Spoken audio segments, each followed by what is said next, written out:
If you were trapped on an island with Christopher Nolan, what three things would you take with you? Well, for him, an IMAX camera, just Yep. so he doesn't eat me. Hoyt van Hoytema and Ludwig Göransson. And that's it.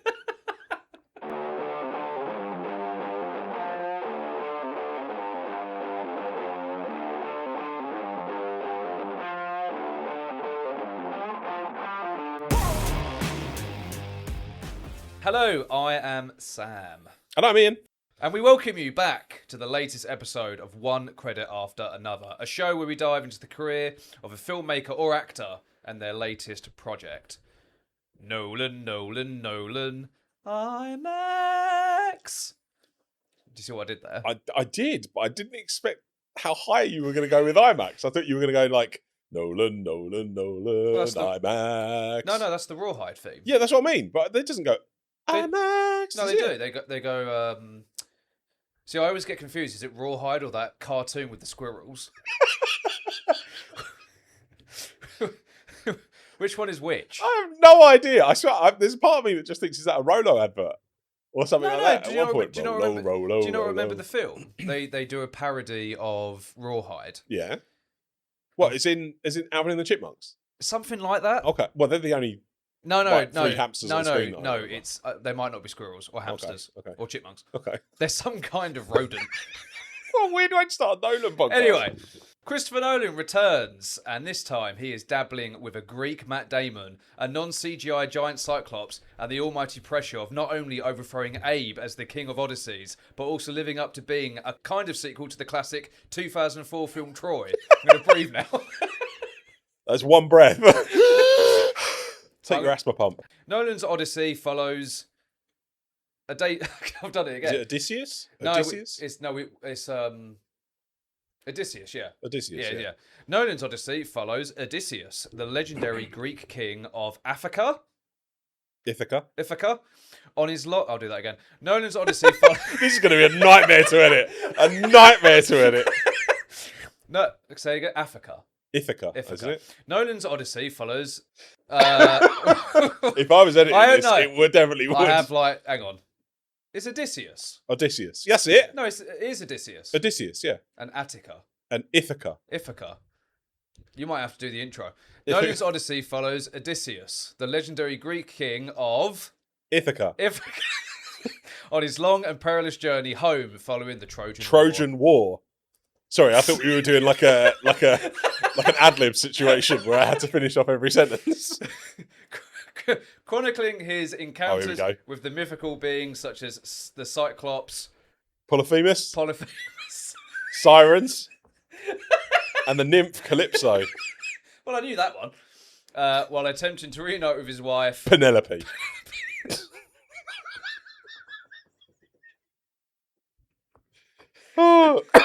Oh, God, if only I could speak ancient Greek. The Odyssey has a worldwide Penelope's release. pretty normal, if we're being honest. No, I was talking about Cyclops. Oh, fair. The Odyssey has a worldwide release on the 17th of July and has yet to have any reviews. Ian, is Christopher Nolan the greatest director in the history of cinema? Ooh. And is he the only one capable of bringing a 2,800-year-old Greek poem to the big screen? This is really interesting, though, because I know it says it's based on a poem, but isn't it also 24 books? Well, this is where it gets quite confusing, because it's based on the poems of Homer. So he's based this on the poems rather than books? Yeah. Like, is that the deal here? Because I know a lot of the criticism has been the idea of, like, how do you take this massive book that deals with, is it Odysseus? Yeah. Is it Odysseus? Who, like, literally, he goes everywhere. His journey home is like, I don't know, like the cheapest flight to Japan. Iliad, like, you're going to every airport around the world before you get there. The Iliad isn't a complete book. It's kind of like the Bible, where it's like a collection of like tales from like centuries, and they've just kind of like put it all together. So finally, it's like a compilation. Kind of, yeah. Okay. Yeah, because the Trojan War, getting there takes 10 years. The war takes 10 years. And then the Odyssey takes 10 years. But they weren't supposed to be like together, I think. Okay. I'll have to speak to Homer about it. Cool. But Nolan, where do you rank Nolan in the realm of greatness? I mean, he's got to be up there, right? Like, grand scheme of things, he's got to be up there.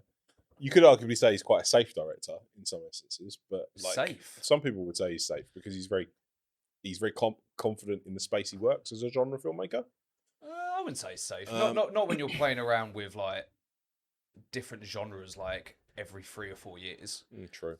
This is what I mean by the intro. Like, who else could bring a Greek, an ancient Greek story to the big screen in IMAX? Yeah. By the way, the first film ever shot entirely on IMAX, and it's about Matt Damon as a. Wasn't Oppenheimer on IMAX? No. Wow. No, this is the first one. Wow. But yeah, I think it's. I think he's the only one capable of doing something like this. No, I think Denis Villeneuve is as well. Oh, I don't know. I think he is. If you look at Dune for me, that is a book from 60 years ago that deals science fiction and deals with very like contemporary science fiction. Yeah, but I think But then when you're looking at say scale, this is the biggest Nolan movie that he's ever made. Like in terms of the scale of what he's trying to do. And Villeneuve's done that with Dune. So I think they're This is comparable. much more ambitious and risky. Well, no, a lot of people said that Dune was. They were unfilmable books. I would argue I wouldn't. I mean, I'm a huge Christopher Nolan fan, but I do think like if you're going to go pound for pound, people who are able to do this, the only person right now that I would say is capable of doing this is Villeneuve. I think most of the anxiety around Dune was because of the David Lynch flop. No, a lot of it was down to the fact that people said it's an unfilmable book. Well, I suppose we won't know. Well, the third book is part of the main. Is it part of the main trilogy? Dune. Yeah, I don't know. It's just the first two, isn't it? That's like the core Dune books. Yeah, and then the third one goes apparently completely off the rails. Well, the third one's part of the story where it's a bit like it goes. Apparently, the book goes all over the place. Back to Nolan. Yeah, I mean, yeah, but it's a good place to bring up Villeneuve because we've got a lot of questions and stuff that we answer later on, where we talk about, who his career compares to, and if there is anybody else out there who's doing what he's doing.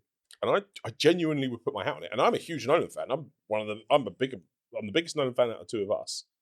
But I think I would very quickly say no. Actually, Villeneuve is good competition for Nolan in as much as these are two very high quality filmmakers that aren't necessarily competing, but they are bringing up the industry. Like they are holding the industry up, and they are holding it to. They're allowing it to kind of be as it is at the moment, or at least recover and so on and so forth. Right, we are now on to career to date. Christopher Edward Nolan was born in London in 1970 and showed a great interest in film from an early age. Early influences include Stanley Kubrick, Ridley Scott, and George Lucas. What would you say out of the three he pays homage to the most? Kubrick. He loves like Kubrick. Interstellar. Yeah, that's fair. Yes, with the original Star Wars having a huge impact on a then 7-year-old Christopher Nolan. His first collaborator was his younger brother Jonathan, whom the brothers created a stop-motion homage to Star Wars itself. Desiring to become a filmmaker, Nolan opted to study English literature on the suggestion of his father. Upon choosing University of London College, Nolan thrived in the university's filmmaking facilities, and it was here he would meet future collaborator Emma Thomas, who is now Nolan's wife. Upon leaving the university in 1993, Nolan and Thomas sought to enter the film industry, and after working on corporate and industrial films, Nolan made his feature-length debut with Following in 1998. It's really hard not to say The Following. Yeah. The film was written, directed and shot by Nolan for barely £6,000 and proved a success with, well, basically friends, family and industry peers. The film was produced by Emma Thompson with their film partnership continuing to the present day. Thomas. What did I say? Emma Thompson. Did I actually say Emma Thompson? The film was produced by Emma Thomas with their film partnership continuing to the present day. The film opened the door for Nolan to direct his first film in America, 2000's Memento, with the success of the film bringing Nolan's unique style to a large audience for the first time. After the release of the follow-up Insomnia, Nolan shot to worldwide fame with the Dark Knight trilogy. The 3 films were released from 2005 to 2012 to critical acclaim and changed the global perception on the potential of a superhero film. During the Batman run, Nolan made the highly regarded The Prestige and Inception. Writing that, it felt very dismissive, just saying, he also made The Prestige. I know, right? Inception. Yeah, just in between, you know. You know, those little gems. With the Dark Knight trilogy finished, Nolan finally made a science fiction epic called Interstellar, a film that paid tributes to the film that inspired him as a child. The film was mostly well received by critics and fans, with the story itself proving somewhat divisive. Nolan ventured into a very different direction with the war film Dunkirk in 2017, his shortest film to date and another huge success for him. The 2020s has seen Nolan release his most criticised film with Tenet, which was released during the COVID pandemic. Upon an argument with long-term studio Warner Brothers, Nolan's next film was made with Universal, the historical drama Oppenheimer. The film saw Nolan win nearly all the awards on offer, including the Oscar for Best Director and Producer. Nolan's next film sees another venture into the unknown with The Odyssey. Can Nolan add another classic to his collection? Right, we're now on to the list of previous films directed by Christopher Nolan. We are not going to include producing, because again, we'll be here all night. Yeah. Ian, the floor is yours. The floor is mine? What? Reflect on this filmography. Oh, my. Right, well, I'd go even further back than this. Have you ever seen Doodlebug? No. Right, Doodlebug is like a short film that he made before The Following. It's got the same guy in The Following in it as well. Okay. It's a really interesting short film. It's about a guy who's basically troubled by like a fly in his apartment. Yeah, really good short film. Runs into then Following, which is a weird movie, but it's fascinating and it's very Chris Nolan, like from the start of things, like the way he shoots things and the tonally and the way things are structured and paced and so on and so forth. So it's a really interesting kind of start to his career. Is it like Piranha 2? It's exactly like Piranha 2. Where you basically watch it, you're like, you kind of see stuff that James Cameron was trying to do in later films. Exactly. Yeah. It was held back by Piranha 2. What is Following about?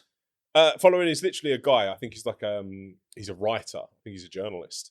And he just begins following someone just around the streets. And it's just how like that, he basically falls into not like a life of crime, but he ends up doing something that he doesn't want to do. Okay. So The Following is like a really interesting movie, and as much it's almost like you've ever had this thing in theatre where it's like and then I think they call it and yes or something like that. I can't remember exactly what it is, but it's that type of logic where it's like, well, I'm just going to follow that guy, and then what happens next, and then what happens next, and then what happens next. So it's kind of that kind of natural flow of a storyline. It's really interesting. I would definitely recommend it if you get the chance to see it. It's pretty short, but it's really good. So I definitely recommend seeing it if you can. It was good enough, though, to then lead into Memento, which is arguably Memento. Yeah, what a start, right? Like if you're talking like big screen, kind of out the block. I saw this film quite late in the day. Actually, it was probably 10 years ago. A lot of people did. I felt like this was still like a semi-hit in theaters. Most people picked this up after. Yeah, insane cast for essentially your first big movie. Guy Pearce. Yep. Always loved Guy Pearce. And Carrie Ann Moss. Yes. Off the back of Matrix. Great back to back. So it's Cypher, whatever his name is. Yeah. His name is Joe Pantoliano, but everyone calls him Joey Pants. Okay. By the way, The Sopranos, he's like absolutely amazing as a character called Richie. Oh wow. I can't quite believe it's the same guy from The Matrix. But yeah, it's amazing. But I mean, both of them do like the amazing back to back with Matrix and this. I know, right? But I think Memento's absolutely amazing. I think it's quite underrated. Do you think it's underrated? Yeah, because I think it's a lot of people don't necessarily go back. I think they look at him from Batman, and they forget the two films that came before Begins. Yeah, and I think it's really important to go back to that movies though, because Memento and the other movie before this is Insomnia. Yes. So talk about that's your second movie. And you've got Pacino and Robin Williams in it. Well, it's really interesting, Insomnia, because in many ways it's the most famous cast he's ever had, or famous leads. Like having Pacino and Robin Williams. Oh yeah, like I mean, not being funny, but how overwhelmed would you be as a director on that set? No one it's one of those films. No one remembers it. It's almost like an afterthought. It's almost like, oh yeah, he did that film with Pacino and Williams. Yeah. Oh yeah. It's mad. Like that is who he and. Like, how would you go about? Because his wife is basically producing it as well. Yeah. Those two must have just sat in a room going, "What is happening here? Like, what is happening? How do I have Pacino and Robin Williams in this? and we're remaking a movie from Norway. Like it's just like it's just I couldn't imagine being in that room. I think Nolan has always just had. He always knows exactly the direction he needs to go, and probably fills the room with so much confidence that by the time filming has begun, Pacino and Williams are completely on board with his vision. Yeah. He strikes me as somebody who clearly knows how to like show his cast the vision required. Yeah, oh yeah. I mean, there's always those like vignettes around like how he sets out a movie. He will do the whole story in one diagram. But he's had that like from the off. Yeah. It's always something that he's had. So you can imagine that he must sit down and just go, right, this is it. But I mean, Memento and Insomnia I think are interesting because I don't think he wrote them. Jonathan Nolan wrote the short story for Memento. Yeah. I believe Nolan wrote the feature screenplay, and Insomnia is based on a novel. Yeah. I think he adapted it. Okay. I think he did write it. I think every film he's ever made, he has some Insomnia kind of writing credit. Insomnia is a remake. Yeah. So there is the original version has Stellan Skarsgård in it. Okay. And that was kind of the big hit out of Norway at the time. Yeah. So it's a huge movie in terms of remaking something. Yeah. So to have that, the next step up for the studio is, okay, this is a remake, so we have to put huge stars in it. But to then cast Nolan as the director that's pretty brave. Yeah. Like his second like proper feature. Yeah, that's not bad. Just a small question: Is this the last great Pacino film for his performance? Do you know what? I was thinking exactly the same the other week. Well, I was looking through Pacino stuff and I was like, wow, there's not been a lot apart from Danny Collins, where it's just like, what is going on with Pacino's career? And actually, Insomnia probably is one of his last great performances. And Robin Williams potentially. Yeah, I think 1 Hour Photo came out after this. Yeah, so this was when he was doing. I think he's always been underappreciated for his serious roles. Robin Williams. Yeah. Oh my god. Yeah. Like don't get me wrong, people talk about it because obviously at this point he'd won an Oscar for it. So Good Morning Vietnam isn't exactly laugh riot. He injects comedy into it, but it's still like quite a serious film. Yeah. They're Poet Societies at this point as well. So Robin Williams had done a lot up to this point, but this was the first time he really played like a villain. Oh yeah. And he absolutely chomps at it. Like he loves it, and it's a really good performance. Most people will cite Robin Williams in 1 Hour Photo as like his performance as a villain. It's like, no, go back a little bit further and you will find his first foray. 1 Hour Photo is astonishing though. 1 Hour Photo is incredible. Yes. When are we going to get that on 4K Steelbook? Oh, hopefully soon. Maybe we'll discuss that after The Hitman's Bodyguard, obviously. Maybe we'll discuss that in a future show. Yes. Anyway, for somebody who obviously was very into films in this time, do you remember a time when Nolan was not known for directing the Batman trilogy or the Dark Knight trilogy? Yeah. Oh, yeah. Like I remember seeing Batman Begins at the cinema, and I saw it with my family, I think. My dad and my brother. And we saw it really late in its run, thinking, it's going to be a Batman movie. Only Batman movies up until that point had been, obviously, Tim Burton and Joel Schumacher. Yeah. We'll chat about Joel Schumacher later on. But like, it's just that whole idea of like, we went in and all of us came out. My brother's a huge Batman fan, and he was absolutely floored by it. And so it was like, okay, so didn't really know much about the director at that point. Started looking into it, seeing that he directed Memento, and was like, okay, that's weird because I remember the Memento adverts on repeat, and it was always, did I ever tell you about my condition? It's like, do you know, like when you fall asleep and you're watching like the play menu on a DVD, and it's just the same thing over and over again. I've got that on repeat in my brain. Don't know why, but I just always know him as going, did I ever tell you about my condition? I just have it rent free in my brain. And so when I started pulling that together, I didn't get a version of Insomnia till really late. Yeah. Because it was really hard to find. And I think I got like a European import. Yeah. Because it just didn't have a Blu-ray release. I only watched it on streaming for the first time maybe 3 years ago. Yeah. Oh yeah. It's very hard. Difficult movie to find. And it was only because I've got a Nolan collection together that I started to go, right, well, I've got to try and find this somehow. And I did. When I found it, I was just absolutely besotted with it. Like, I love it. I think it's a great movie. It's an insane performance by Al Pacino. I remember seeing the features on the disc and stuff, and I remember Nolan being like, Al Pacino is the greatest collaborator because he literally walks into a set and he does it perfect every time. No notes. Move on to the next scene. And so it was just like, this was the easiest film shot ever because just you didn't have to take it and take anything again. And that was one of the things that they always praised each other for, because it was like, to Pacino, he was just another director. But to Nolan was just like, this is amazing. Because I can imagine Nolan might have a couple of notes from that time and time again, considering he has so much control over the project.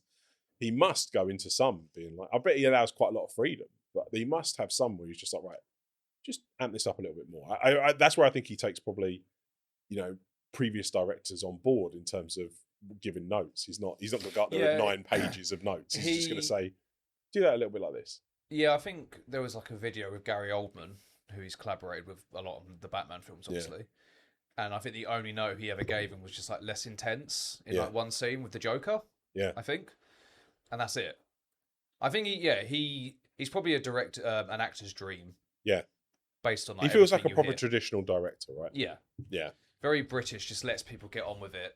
Yeah, absolutely. It's all about the camera. But what a kick-off though, right? Like Batman Begins is an insane start to it. I was watching the Kermode review back of it today. Yeah.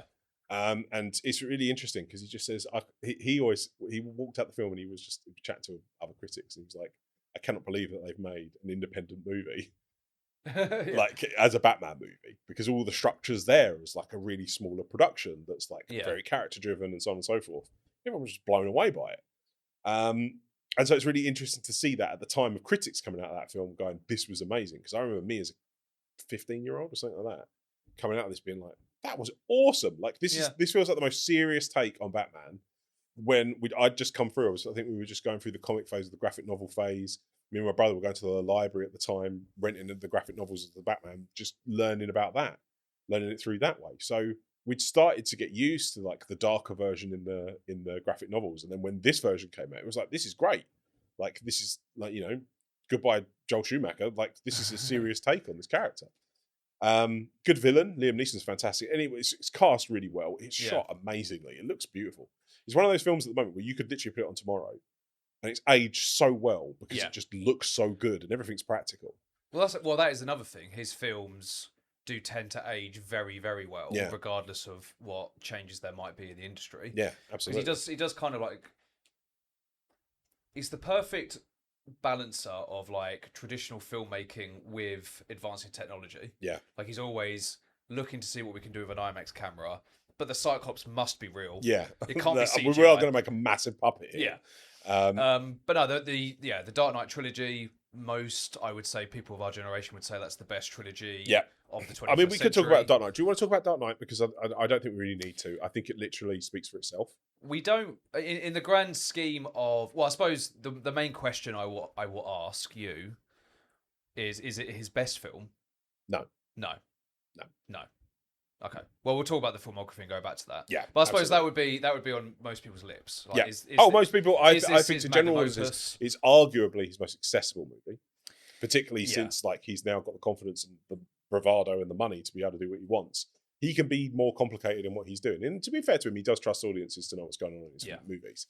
But Dark Knight is very much a film that kind of is really accessible. It's Batman, it's Joker, it's dark versions of those characters, but that's it. It's genius casting. It's all of the above in terms of like what he brings to the table as a director. It's a silly good movie. Like I think there was a point where I was easily watching it once a month. Yeah. I'd just put it on the background. It was just silly good movie. And it would be an engaging movie that I would put on once a month. It wasn't just say something. I put it on the background and very quickly stop what I was doing to pay attention to the movie. Yeah. It's very rare for something to have that. But as a trilogy of movies, what do you think of Rises? It's fine.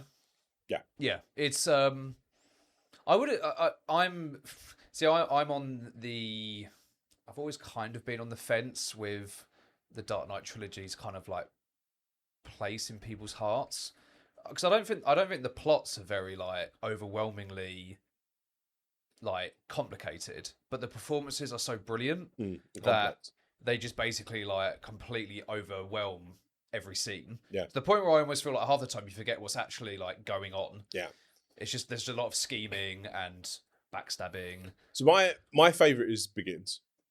which I think that's my favourite because it's the most compelling for the character of Batman. it's the biggest arc that you see, I think, of his character. Yeah, like the Dark Knight and Dark Knight Rises are mostly dominated by the villain. Yeah. Which I know is a common thing with Batman, that he's defined by his villains. Yeah. But I think Batman Begins is a really good Batman origin story. Yeah. In fact, it might be the best origin story superhero film I can think of. Potentially, I would argue is Iron Man. Iron Man's a great origin story. But again, that's also based on the fact that Jeff Bridges is insane in that movie. Yeah. So, kind of antithesis of, I suppose, what we're talking about now. But I have issues with the third act of The Dark Knight, in that I always felt like it's just been, not like tagged on, but I feel like it starts to lose momentum when the boat stuff starts to happen. And I'm just like, as much as it's an interesting part of the movie and it's interesting choice and so on and so forth, at that point I'm like, oh, this is getting long now. Like, I can feel I'm kind of getting there. I have the same problem with Rises, in as much as the beginning of Rises is absolutely insane. Like, the whole plane thing is just silly. Like, seeing what an absolute crew of people can do when given one clear vision, and then seeing it play out on screen, and just seeing a scene where they just physically just take apart a plane. Yeah. It's just so insane. Like, there's nothing that you can compare it to. It's an adrenaline rush of a movie. Middle, though, that's that drag. Oh, what, when he's in the cave? The drag, when he's in the cave and all stuff like that, I just think, that's draggy. And then you have a really cool end, where the end of Rises is really interesting, because it's that whole idea of bringing the battle to the streets, and these guys are as much in the battle, like they're fighting in amongst everybody else. Then you have all the stuff go a bit weird with like the twists of the film unraveling at that point, and it gets a bit messy again towards the end.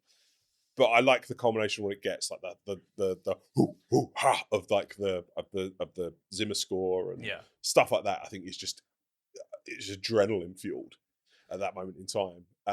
But I think it does suffer like quite a bit. Was he always in place to direct a trilogy? No. Or was it just basically, we'll do this and then see where we go? It was literally a case of, I'll see where it goes. Because obviously he has done no sequels or anything of any realm. I don't think he ever will. I'd be surprised if he did any more sequels to anything. He doesn't need to anymore. He doesn't need to, no. But the films that he made in between this fabled trilogy was The Prestige and Inception. I personally think... Yeah, go on. I think The Prestige is in my top 3.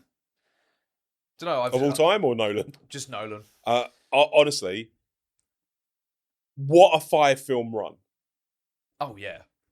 Oh, like, what a 5-film run. Wait till we get to the Empire. Honestly, he must have got to The Prestige and Inception and just gone... That the studios must have been saying, yeah, make whatever film we want. Yeah. Like, just make it. Well, bear in mind, so, yeah, he made Batman Begins, The Prestige, Dark Knight, and Inception. He made those in over 5 years. I know. It wasn't. Inception came out before he was 40. Yeah, Inception was 2010. 2010. Insane. I mean, I would probably say Inception is considered his best film for a lot of people, but I think DiCaprio plays a big part. I think it depends. And the ending. The ending is probably the greatest sort of Nolan. Yeah. This is what started. Well, the whole time thing. Yeah. Is what started apart from Memento, which literally is time as well. But he's always been obsessed with time, like direction of time, flow of time, and how it's depicted on screen. Yeah. So every one of his films has elements of that. Even the Dark Knight, even the Batman trilogy has elements of time in it. So there's always that whole idea of it. Like, even things like Memento is time backwards. Insomnia is what happens if you lose patches of time. Begins, Dark Knight, Dark Rises is what happens between those moments of time and how do things develop over long periods of time. Prestige is just time incarnate. What if two people are having time at the same time? And then Inception is what happens if time is dismantled, upon layer of dreams. So it's like, he loves time. Where do you rank Inception? Inception for a very long time was my favourite film of all time. What made that change? A broader appetite of film, should we say? I still would rank it probably up there as one of my favourite films of all time. Just in terms of how it made me feel at the time of watching it. It reignited cinema for me. Yeah. It was like a different type of movie. It made me then begin to obsess over Nolan. Yeah. It wasn't just it was this film. It wasn't The Dark Knight. No, like Dark Knight was good at that point, but up to that point, I wasn't really following directors. Like I was watching films, and I was watching good films, and so my education at that point was up to, okay, what's some good movies? Like it didn't matter about anybody else, right? Like it didn't matter who was involved behind the camera. I only knew actors. So as my education was based on that. And Inception was the first one where I kind of went, no, actually, this is when you need to pay attention to the director. This is when you need to pay attention to who's doing the score and the producers and set designers and so on and so forth, because all of these people are as integral to this piece than anybody else. And it made me then start to pay attention to the people who were holding the cameras. Yeah. Don't get me wrong, I obviously knew like Spielberg and George Lucas and all that lot, but the importance of those people within a production just became more prominent. At which point was it Inception, or was it a bit later? Was it a bit earlier, where he kind of, his status as one of the all-time greats was like assured? Inception was one of those moments where he took something incredibly complicated and made it so that everybody understood it. Like, there's so many people that came away from Inception because it made them feel smart. Going into that, did Interstellar, so he had all the success with the Dark Knight trilogy, and then at this point, as you said a moment ago, he could do whatever he wants. Yeah. So now he can finally do his kind of like science fiction epic. Yeah. Which is Interstellar. And it's a brilliant time for him, and the cast is really interesting because it's obviously Matthew McConaughey just after he won an Oscar. So he's kind of in his peak. So it's like a really like lovely coming together of two similar in age, but probably very at their like, what's the word? Most creative freedom times in their careers. What's your take on the film overall? I like Interstellar. I like it. I think it gets a lot of gobbledygook. So that's my problem. So it's really interesting, right? Because at this stage, I think you got Inception, which digested a very complicated thing and then made it simple for people, right? And that's great. The problem that I have with Interstellar is that it was one step too far. That then what it then became was a conversation. I've had plenty of conversations with people since now where people say, is he the greatest of all time? I'm like, on one hand, yes, he is the greatest of all time, or one of the greatest of all time. But my biggest problem with him, and why I can't always categorically say with every movie, yeah, this is going to be another absolute banger, is can you define a good film if you have to watch it more than once? Right? Like if you have to watch it more than once in order to actually get what's going on, is it good? Is it a good movie? Like it can hit a lot of things. It will look amazing. You'll get brilliant performances or anything like that. But if the actual plot needs to be rewatched, does it make it a good movie? And so I found that with Interstellar, is that there's still a lot of Interstellar where you watch it and you kind of go, yeah, I kind of get it, and then you've lost me. Yeah. And then I kind of get it, and then you've lost me. And so there's a lot of that going on. And I remember getting to the end of it and just being like, I have no idea what's going on here. Yeah. I have no idea what's going on. I was completely lost by But then Matt you go, Damon's he's thinking about time. He's thinking about time. So immediately it's like you rewatch it again with time in mind. And all he's doing is playing with it. And it's that whole idea of, well, what is the idea of it's time within a black hole? Yeah. So it's like, oh, what's going on here? And he's got all this ethereal stuff that goes on in the background of it as well. And there's a lot of physics in there too, and what the bending of time and what that means, and wormholes and all that stuff to it. And, you know, what's the other side of a black hole and all that jazz. There's a lot of that going on in there. But if you watch it through the lens of this guy's playing with time again, all of a sudden it starts to... Yeah. You start to understand what the Morse code of the books is at the end, or the dust, should we say. I like its ambition, but I think it's the first time where... It's not accessible. There's just so many moments where you kind of like have to like look the other way for it to make sense. Yeah. And there's just some stuff where it kind of like kills momentum. Yeah. Some odd twists and turns. I love the ending. So Inception's nefarious. Yeah, the ending. The ending with Ellen Bernstein. Cool. Yeah. Bernstein is one of possibly my favourite ending. I haven't watched this film as a parent. That might change my perception of it. Yeah. I mean, we'll get to that in a minute. Like the perception of like Nolan and relationships in movies. Yeah. Because it's one of his biggest criticisms.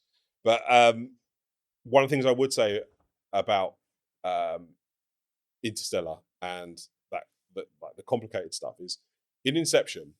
There's a moment where Leonardo DiCaprio is explaining to Elliot Page's character how Inception works and the whole idea of going within a dream, within a dream, within a dream. So he is the exposition at that moment in time.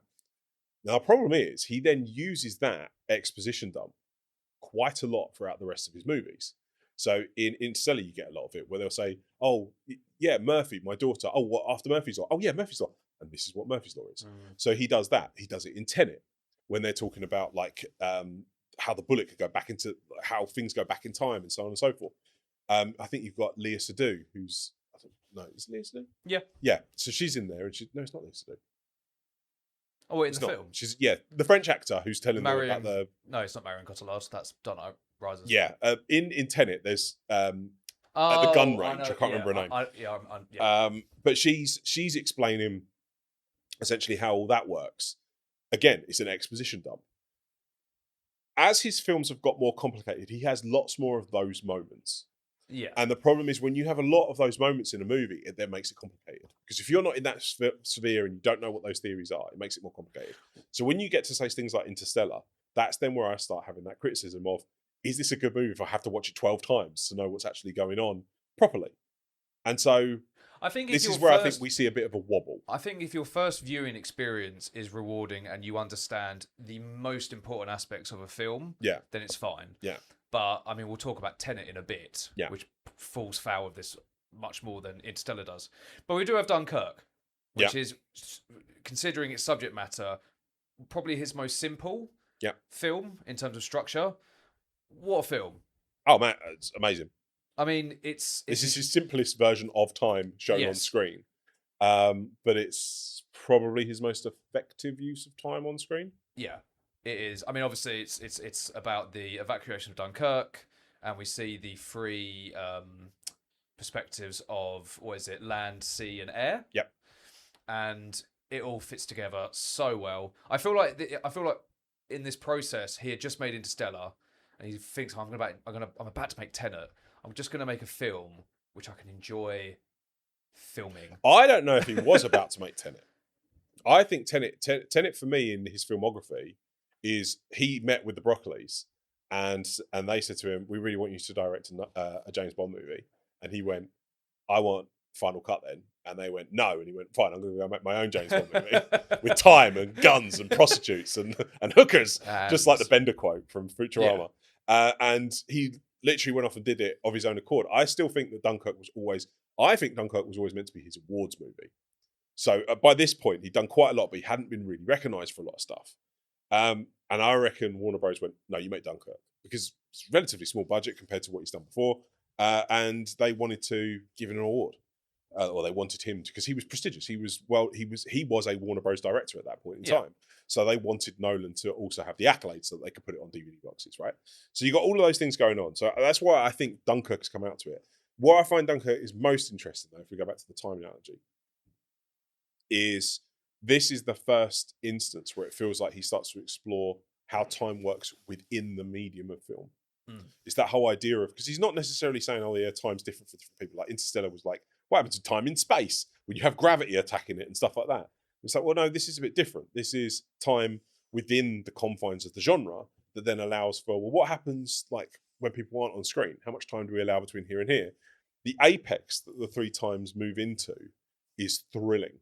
Like it is a thing unto itself. I mean, we'll get into Hans Zimmer's score, like for Dunkirk. Well, not just Dunkirk. No, well, it's all of his stuff. Inception is fantastic. Interstellar, it does feel like he's just fallen asleep. Oh, absolutely. He's fallen asleep on the organ. Yeah. And it's just oh. Dunkirk at some points is probably my favourite Nolan film. Yeah. It's just so well put together. Yeah, all the stuff with the Spitfires is like just so wonderful. Yeah. They stuck an IMAX camera on the side of it. Don't understand how that works. Well, this is, I mean, Interstellar was his first. So he used to work with Wally Fitzer, right? Especially on the Dark Knight movies. Got to Interstellar. Wally Fitzer went off and made Transcendence. So originally, Nolan was attached to Transcendence, apparently. Which is why Nolan produces Transcendence, right? Okay. So the idea, I think, was the initial. He's got Nolan written all over it. Like if you look at the elevator pitch for it, it's a Nolan movie, right? But he walked away from it and said, Fitz said, I know you want to get into directing, so you direct this and go and do that. So that meant then he needed a new cinematographer. So in Interstellar, he brings in Hoyt van Hoytema. Hoyt van Hoytema is a madman when it comes to cameras. He's just like Nolan went, can you do this? And he goes, yeah, I can do that. Hoyt van Hoytema is like, for Dunkirk, he's in Spitfire. I'm not being funny. Those Spitfires are in the air, and he's in the nose of a Spitfire with an IMAX camera. Like, he's an absolute madman, this Hoyt van Hoytema. And I think it's paid off.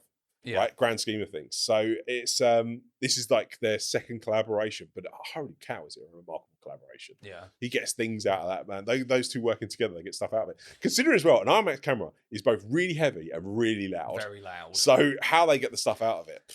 But it's the first time I watched a Nolan film, and I was like, I want more. I want another hour on top of this film. Yeah. But I suppose because of the complexity of making it, they had to really like refine how much they could do. Yep. But Dunkirk was great, loved it. And then what have we got? We've got Tenet, which is a very complicated story. Like even way out the realms of the film, because this was the last Nolan Warner Brothers film. They had a big falling out over COVID and HBO Max, I believe, or whatever it was called then. Yeah. And he was like, "Screw this, I'm done." And I'll make my films elsewhere. But Tenet is the moment where I'm like, he's gone too far. Yeah. There is no way that you can watch this film without either falling asleep or having a headache. Oh yeah, this is like Interstellar on like crack. Yeah. This is like the equivalent of the 40 frames per second thing that, or was it 60 or 60 frames per second thing that the Hobbit movies tried to do. Yeah. Where you were watching something on screen and your brain was going, don't get this. Yeah. Don't understand this. There is an absolutely hilarious, I'll show you this after this podcast, a YouTube video of someone doing like a parody of a Nolan scene. And it's one of the funniest things I've ever seen in my life. Okay. And it was one of the moments where I was like, oh my God, it's not just me. Because I watched this film with a mutual friend of ours and he loved it. And I'm just like, you did not understand anything that happened in this film. I took great joy on the little things, namely Kenneth Branagh's awful accent. Yeah. And there's a moment on a boat where he looks like David Brent. And that was the thing that stuck in my head for about 20 minutes. It was like the pose he did. It was like The Office. The thing is, though, I think like the individual set pieces of Tenet are really impressive. I think the orchestra, stuff. I don't like the stuff with the war zone with Pattinson like running across dunes and things like that. How fancy a film looks or how sleek it is if I don't understand what the hell is going on. Yeah, and Interstellar, I mean, but then I was going to say you just said that about Interstellar. I kind of get what they're doing. Like they need to do this, to do that, to save the world, to get back to the daughter. I get like the main plot points. Yeah. Tenet, I don't understand what the hell's going on. Yeah, it is. They kind of the Bel. I think is she Belgium or French? Might be French. She's in Bruges. Yeah, the girl who we were just trying to talk about a minute ago. I'm going to try and find her. So keep talking. She kind of explains. Yeah, she does a little bit of an exposition dump, but the whole film feels little bit of an exposition dump. She explains the whole movie in like 2.5 minutes. I didn't like any of the characters. They were like Clemence Posey. There you go. There we go.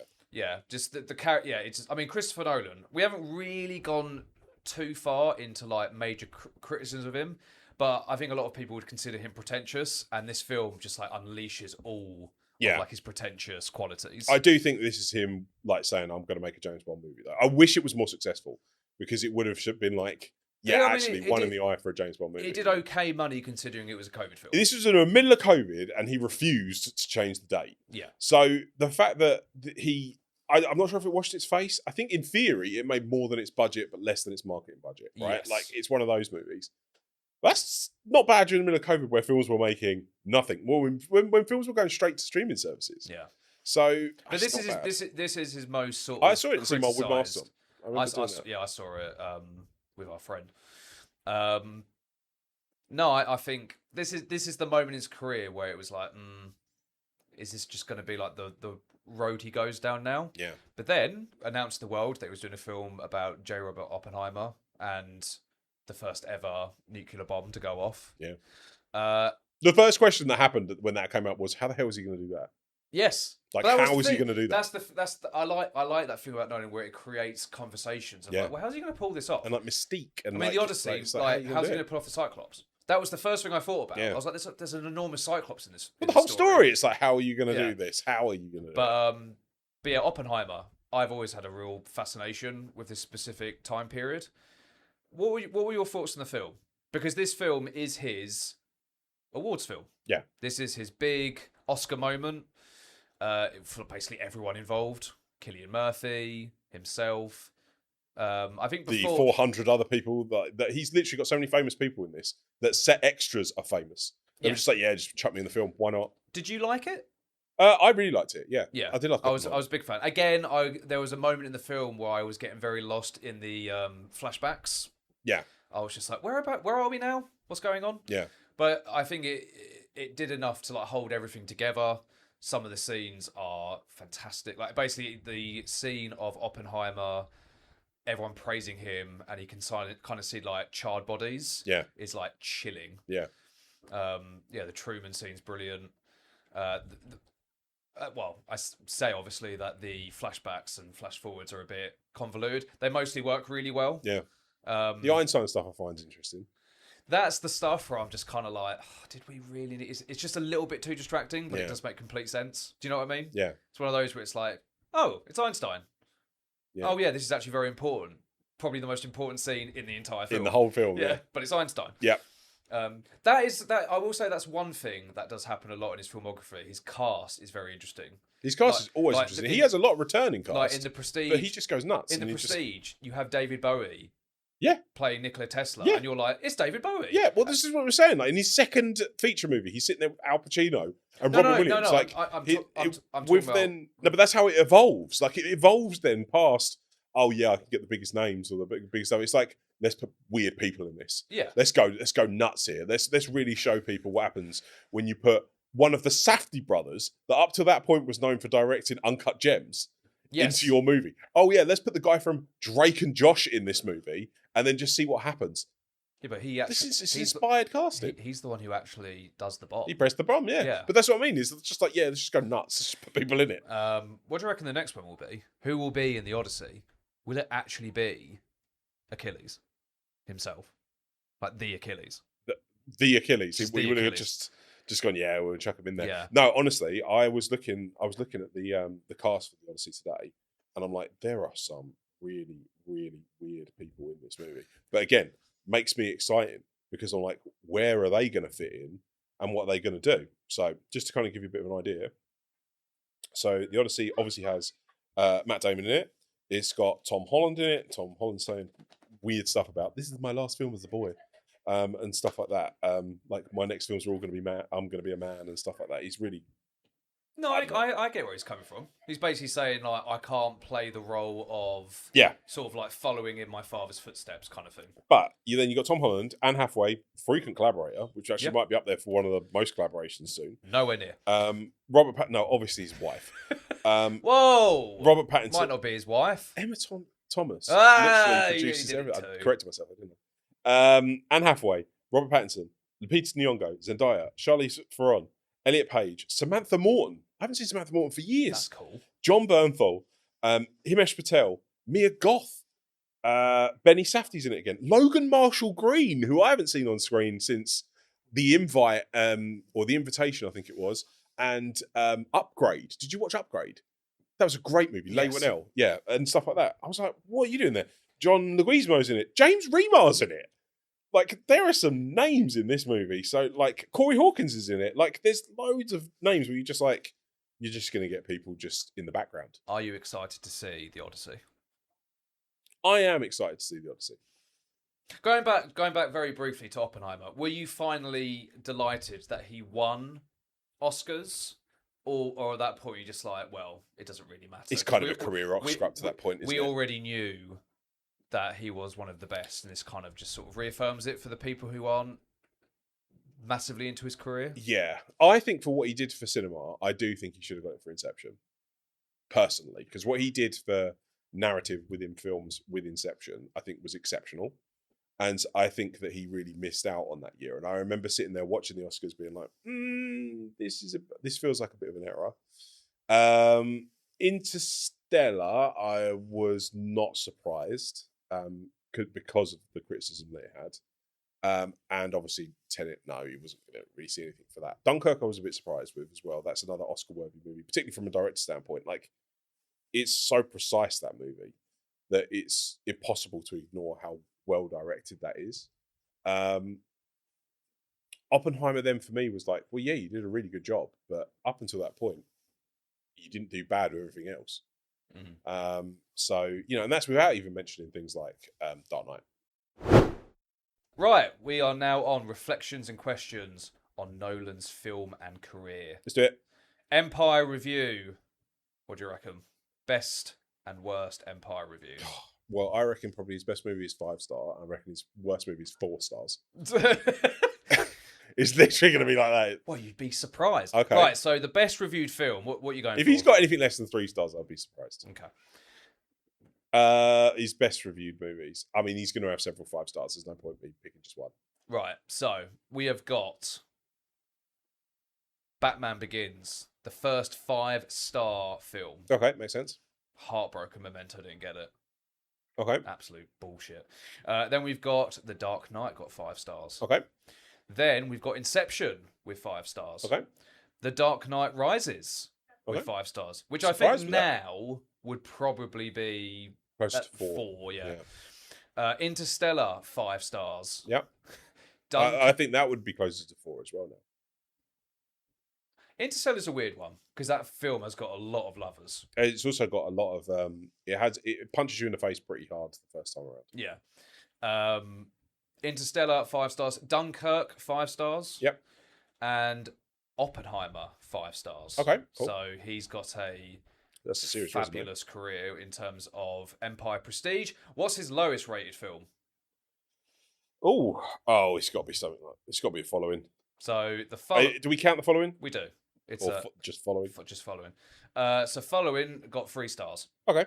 So I got 3 stars. Memento got 4. Insomnia got 4. The Prestige got 4. I would actually argue the Prestige should have 5. I would absolutely argue Prestige should have 5. And you're watching closely.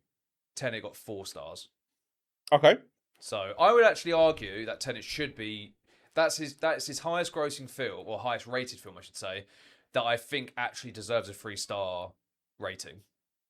Because again, Interstellar, that film could be rated 1 stars, but it could also be rated 5. It does have a lot of fans. Where I feel like most people with Tenet are like, no. Yep. Okay. They kind of rejected the film. Yeah. What do you reckon the Odyssey will get? I mean, the reviews are just around the corner. Yeah, they are just around the corner. There is a lot of press going on for this. Universal have spent a lot of money on it. Yeah.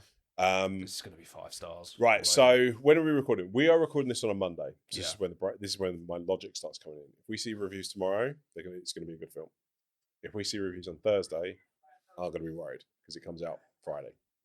Can you imagine? Can you imagine if it's a bomb? Can you actually imagine if there's a Nolan film that isn't like... I know, wonderful, right? I know. Wonderfully received. Yeah. Career trends. Time. Yeah. Time, non-linear, deeply serious is interesting. He's been accused of being a very cold filmmaker. So this is what I'll come back. We were going to mention this when we were talking about Interstellar earlier on, right? Interstellar was his clapback, should we say, to him not having a lot of, well, not personality, but like kind of love in his movies. Like, yeah, his relationships is very cold. It's very data driven. It's very precise. It's very, like you say, I suppose, serious in some instances.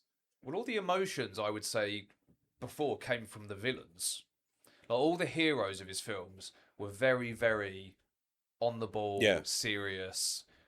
You couldn't really like dissect them as human beings, to a certain extent. But I think Matthew McConaughey is really, really good in this film. Yeah, he's really like gun ho on everything. Yeah, but you could say that's a career trend: cold characters, in a sense. Yeah. I mean, I agree to that to an extent. But sometimes you just want a bit of a serious movie. But Tenet. I keep crapping on Tenet, but Tenet is like the epitome of that. Every character, they might as well be AI people. Oh yeah, everyone. The film might as well. Robert Pattinson's weirdly, Robert Pattinson's the only character in the whole thing that has any like charisma about him. Like I could watch Pattinson's character in Tenet all day. It's basically Nolan, he's so cool. Yeah, well, yeah, it's like a parody. Goes around the same like scarf. Yeah. They're basically the same attire for most of the film. Particularly when Pattinson's doing the exposition dump. in his scene, it's just like, yeah, okay, like I can see you're basically walking around like Nolan here. I can so see Patterson being like his guy. That'd be amazing. When Patterson's in his 40s, yeah, I could so see him being like the lead. like a good impression or something. Yeah. Awards recognition, we kind of went into that. Oppenheimer was his big breakthrough. Yeah. We should also point out that he obviously directed a film where an actor won an Oscar for playing a superhero villain. Yep. That is unheard of. Yep. I think it's only happened, obviously. Jack Nicholson. Didn't he get nominated for Joker? No, winning. Oh yeah. I think the only one since has literally been Joaquin Phoenix playing the Joker. Yeah. I think that's aged very badly though. And yeah, I mean, you got to give credit to that. Do you think other films he should have got more awards recognition? Yeah, 100%. Maybe I think Memento. I mentioned it a bit earlier on, so I won't go into too much detail. But I do think Memento as a director, 100%. I mean, no one else was doing that at the time in terms of how he was managing to manage that on screen. I do also think his forgotten gems are The Prestige, and well, they're not forgotten gems, but I do think The Prestige and Inception are insanely good movies. Like they are so good that they just so happen to be releasing in the shadow of a Batman trilogy. But I do think that they're pretty good. I also think Dunkirk. I don't think you discount Dunkirk. I actually do think that is one of the great runs in that. It's an insane run. Like you make The Prestige as like basically just a as your fun, as like side project. Yeah, it's your fun. It's like that's what you do. That's like a studio going. You made Batman Begins and it made a hell of a lot of money. Yeah, go and make Prestige. And how much money do you want? Well, no, 60 million. I would have said Prestige probably was well underway filming when Batman Begins was possibly out, I think. But then the best thing about The Prestige is it came out at the same time as The Illusionist, which was an Edward Norton version. They're basically the same movie. And The Prestige came out and just went, I'm just going to steamroll through this. That's the shortest gap, isn't it?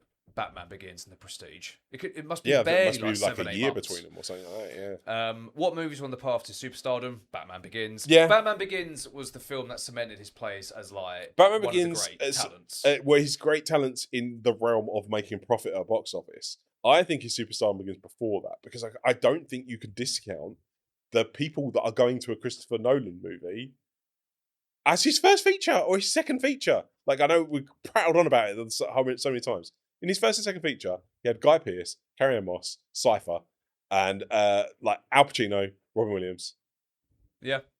That's I mean, in a way, names. I'd like to think following doesn't exist, because Memento as a feature debut would be nuts. Yeah, oh yeah. One of like the best. Yeah. Does the filmmaker's career live up to Guy Ritchie's? No, Guy Ritchie's just so good. Well, who had a better 90s? Who had a better 90s? Well, Nolan released his first one in 99. Yeah, Guy Ritchie released his first in 98. All right, but Memento was in 2000. Go on, tell me. Tell me. If anything, they actually had the exact same career until they didn't. What, until like 2002? 2002. Yeah. No, I think now who's winning? I think Nolan might. I'll tell you what. I would also. Guy Ritchie had a better 2019, 2020. Who did The Gentleman with Matthew McConaughey? Okay. In fact, weirdly, what about the other? 24 years between those 3 years that you named? Guy Ritchie and Christopher Nolan are the only people to get a good performance out of Matthew McConaughey since Dallas Buyers Club. All right, that's fair enough. Thank you. And also, you can't argue against Hugh's role in The Gentleman as well. Hugh Grant. Hugh Grant is amazing. Oh, apparently, he's going to make an appearance in The Gentleman season 2. Oh, the Hugh Grant character, which is good, because the first season was very boring. And apparently, as well, he was at Taylor Swift's wedding. Yes. Yeah. Well, why wouldn't he be? Well, because she was a huge fan of Paddington. Fair. Most collaborated person, who do you reckon? You're going to say his wife, aren't you? That's Emma Thomas. Okay. 13 credits, all producer, which I think is very impressive. If you want to go into the realm of acting, I think it would be Michael Caine. Michael Caine's obviously been in like 7, I think. Yeah, that's quite a few. That's what he's done. He's even in Dunkirk. Yeah, he plays the middle Spitfire. Yeah. Hoyt van Hoytema's done a few with him now. Hans Zimmer, obviously. Hans Zimmer's been in Zimmer's in Batman a lot. Gary Oldman has been in 4, I believe. Yep. Matt Damon. Anne Hathaway's done a few now. Anne Hathaway. Matt Damon slowly building some kind of... Yeah. Cillian Murphy has been in a lot. Oh, yeah. But Emma Thomas is the winner. Star. We haven't actually talked about him a lot, actually, but Jonathan Nolan. Yes. They've obviously written a lot of films together. Yeah. We'll talk about him in the Dirtiest Down. Well, we will. We certainly will. Could another filmmaker have done a better job than Christopher Nolan in the... Well, we've kind of talked about this in the beginning, really. Do you reckon there's a film that Denis Villeneuve could have done better in Nolan's filmography than him? What does a Denis Villeneuve interstellar film look like? Blade Runner.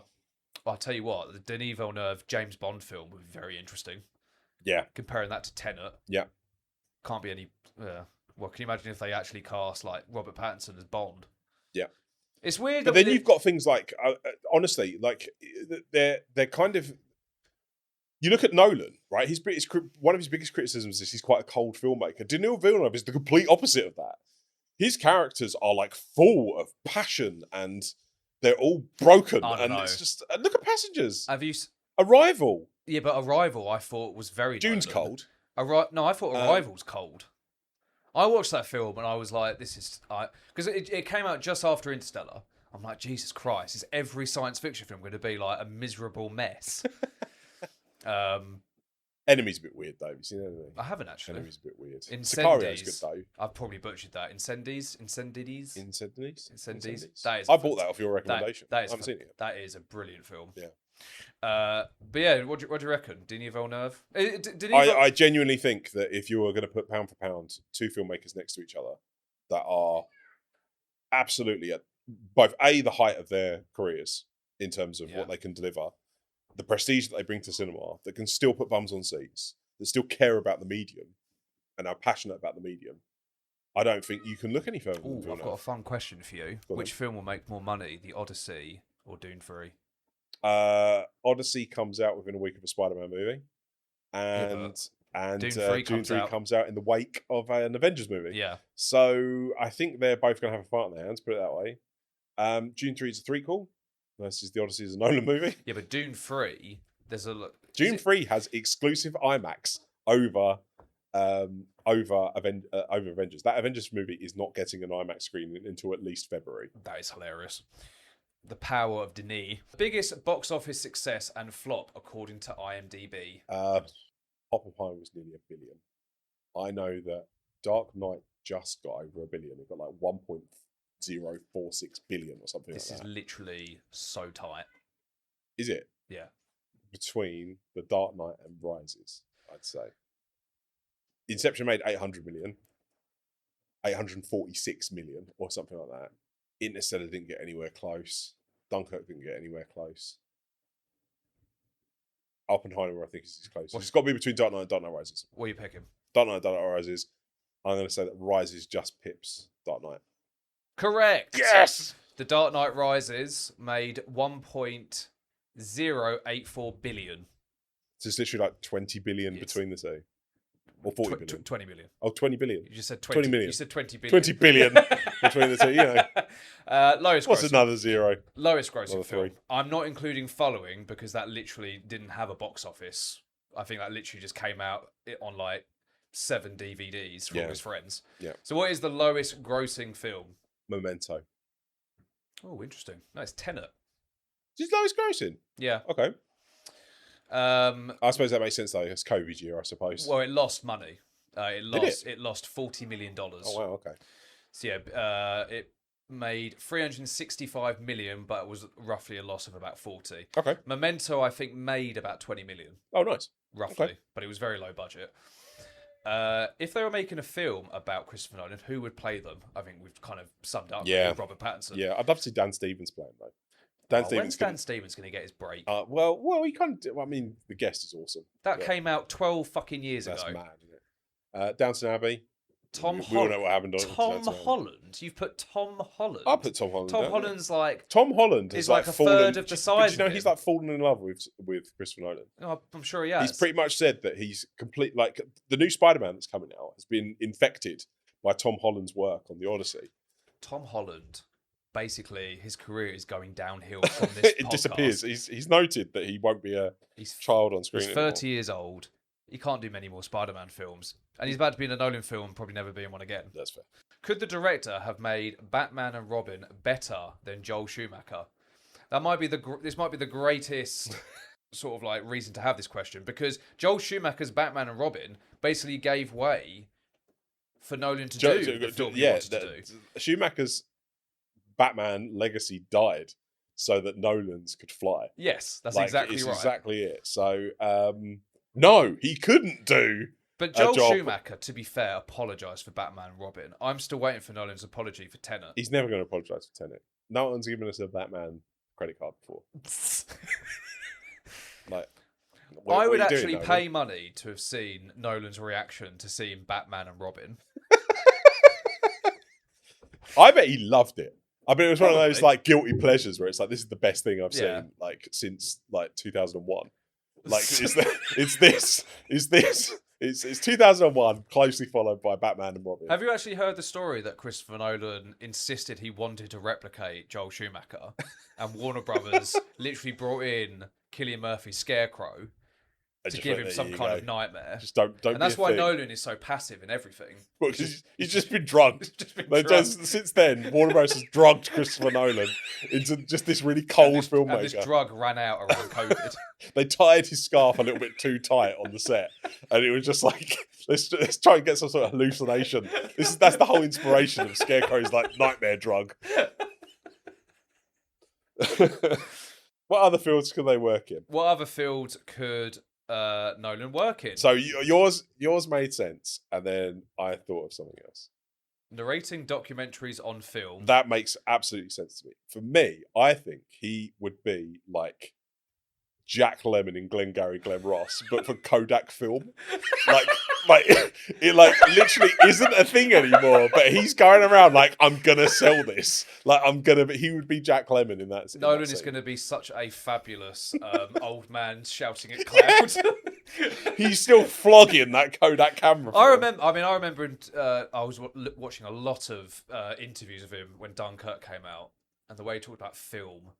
It was like how I talk about my favourite chocolate. Oh yeah. If it wasn't, it's like if you think about what Peter Jackson is now doing, I can imagine that's what Nolan will end up doing, just restoring old film. Oh, I'd love and moving that across and putting like old film on screen and stuff like that. So yeah, that'd be a cool thing. But yeah, otherwise I would have thought Kodak camera guy, if it wasn't a thing. So you don't see him on like I'm a Celebrity anytime soon. God no. Lecturing Ant and Dec about actually having like proper cameras. Why are you not filming? Yeah.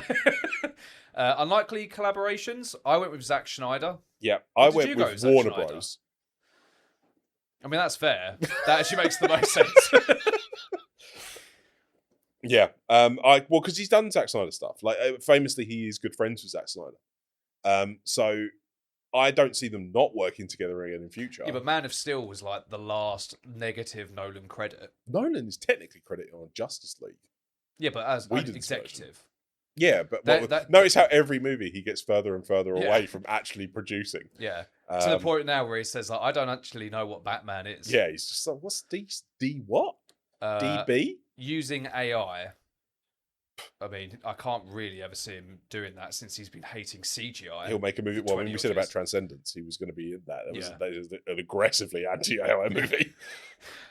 Could Nolan make a film set in Tahiti or Yemen? I mean, almost certainly. I've just read your note. Bane trying to catch fish in the shadows. I've just put on that. Yeah, he was born in the dark. He was raised by it. Did I put that? He was raised by the fish. No, I have. Did you put? I was like, what is that?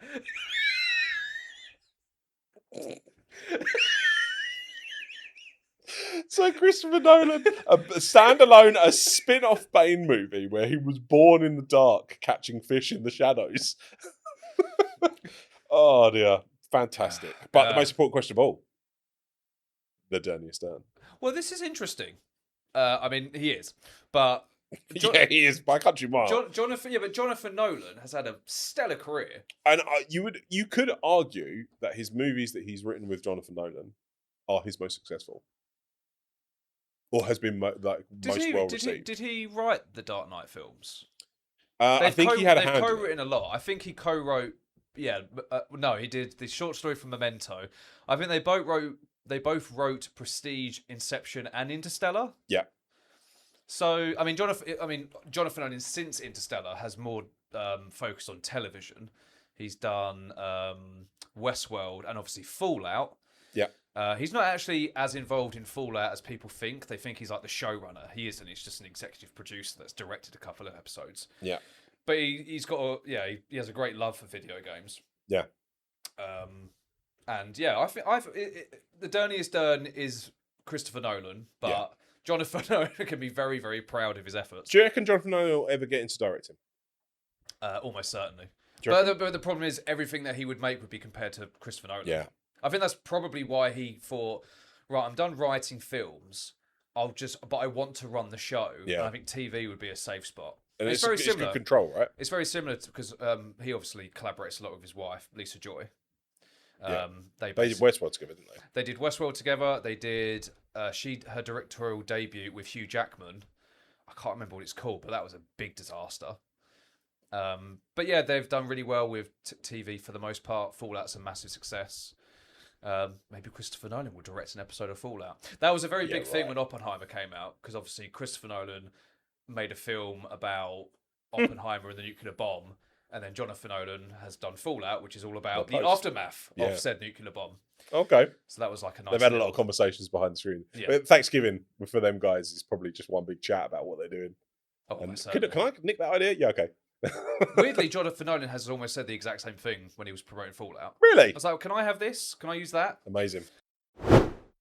Final discussion on the Odyssey. Yep. Our feelings towards it. Ian, what are we thinking? Do we think that this is another cultural moment in cinema history and it will be a massive success for Christopher Nolan to add another brilliant film to his booming filmography? So I'm going to take it back to what I said at the very beginning. He's a safe pair of hands. Right, and that's only because he knows exactly what he's doing.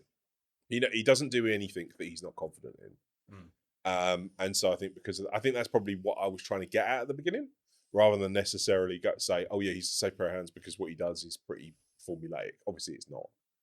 But he operates in a space that he knows and he's interested in, and I think because of that, I would be very, very surprised if this is a worse movie than Tenet. I'd be really, really surprised. I'm kind of hoping Universal has given him something in the realm of a kick up the bum. I mean, yeah, he's got a high percentage of the of the box office, so of course he has. But it's like after Tenet and the whole mess with Warner Brothers, I'm kind of hoping that gave him I need to kind of like prove myself all over again. Yeah, that's true. Yeah, like a second coming type thing. Yeah. The cast, we've already discussed that in great detail. Matt Damon, what's your opinion on him playing the lead character? I really like Matt Damon. I don't think him as a lead is a problem. Like, I think it's just a case of being like, well, you got to prove your worth, then, mate. I feel like you could have got someone a bit more compelling. So, Matt Damon? Matt Damon's pretty good as a lead. Do you know who would have been perfect? Liam Neeson in like 1998. That would have been ideal. Yeah, true. Ray Fiennes has played this character literally only like 3 years ago. Yeah. And was very good. Okay. And he got very beefed up for that, which is why he looks so good in 28 Years Later, The Bone Temple. I'm on the fence with Matt Damon.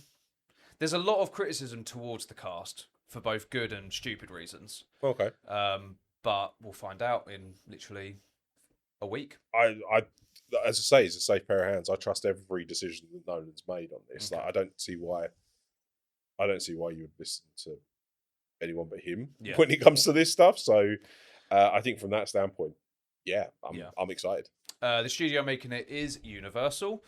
Predicting the box office return, I would probably hazard a guess. I mean, you mentioned earlier it's competing against Spider-Man. This film will easily make $500 million. Yeah, I'd say. Yeah, without a doubt. I think we're looking at Inception money here. I mean, you got to remember, $850. Oppenheimer made nearly $1 billion, but there was the Barbenheimer thing. But there's a Spider-Man thing here because Tom Holland and Zendaya. There's a weird attachment there. There's like do you reckon they've done that on purpose? So we're going to have like Spider-See. Oddie Man. I mean, who's to say? Will there be a Cyclops in Spider-Man? Will Christopher Nolan turn up? Will there be a spider in the Odyssey? There could be. Possibly. What's your what are you thinking? I reckon about $850. $850. Okay. That would be good. It's got IMAX run as well, so that can do a little bit of a boost. And most people will try and see this in IMAX. Fair. If it's any good, you'll get repeat. It's all down to whether or not it'll be any good, whether people go and repeat it. It is shorter than Oppenheimer. So in theory, it's not a bad reason to go to the cinema. That is the end of the discussion for Christopher Nolan and the Odyssey. Can you believe it now, mate? We've done James Cameron for you and Chris Nolan for me. There's nowhere else to go. It's over. It's over. We might as well wrap up episode 13 and we've actually hit our peak. Thank you for tuning in to the latest episode of One Credit After Another. We want to hear your opinions on the career of Christopher Nolan. What would you rank as his career highlight? Was it the success of Oppenheimer? Was it The Dark Knight? For all those oldies who remember that film. That came out 18 years ago. That's mad, isn't it? Can The Odyssey prove to be another success for Nolan? And can it reinvigorate the historical drama genre, which kind of went to death in the 2000s with Troy and Alexander?